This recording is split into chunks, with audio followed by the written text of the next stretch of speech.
To start, maybe Mallory, we'll start with you since it's so fresh. You just started a business. You are bucking the trend. What was the one or two big hurdles for you to really get going? Yeah. Well, I was running my business online for a very long time, so it was just me. And we were speaking earlier about, going to a physical location is a much different beast to deal with. And I would say, definitely access to capital was a huge hurdle for me. I didn't even need that much of it, but. So are we talking like 10,000 to 50,000? A little more. A little more, okay. That was really difficult because you have to cover the build out and inventory buying and, a lot of upfront costs to get that started. And I think a lot of people just don't have access to that. I was very lucky that I was able to get a business loan, but I think that that's historically been hard for people. And then finding talent, I really struggled with as well. Having people who are, willing to work in a small business and go through all of those ups and downs that come with working for a small business and be the jack of all trades. It at times I feel like there's sometimes a little payoff for it, and I think just finding the right people to work with, that's been a struggle. I'm lucky that I now have people, but that was definitely a struggle for me. And how many people have you hired just in the last few weeks? 7. Wow, okay. Yes. So true job creation in the city. They're all fantastic, thank you.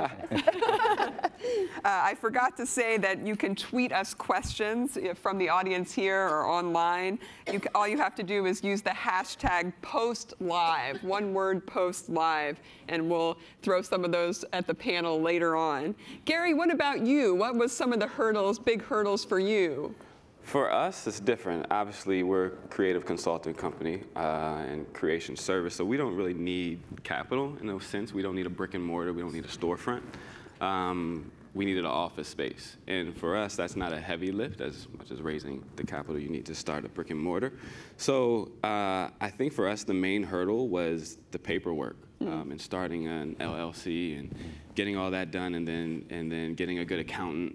And things of that nature. And a lot of creatives that we talk to in our industry, it's a daunting task, right?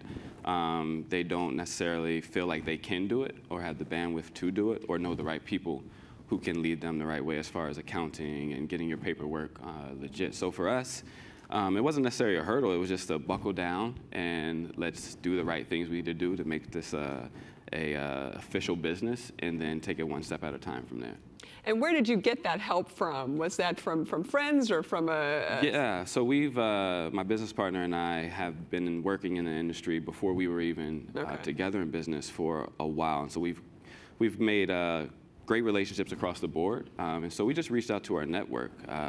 We have a huge network here in DC, one being Eden's, which is a very big developer, one of our clients. And they are amazing and have been a great source for us. If we need something and they can't provide it, they know somebody who can. And so we just tapped our resources. Again, which a lot of creatives don't have those resources. We were fortunate enough to know people that could help us out.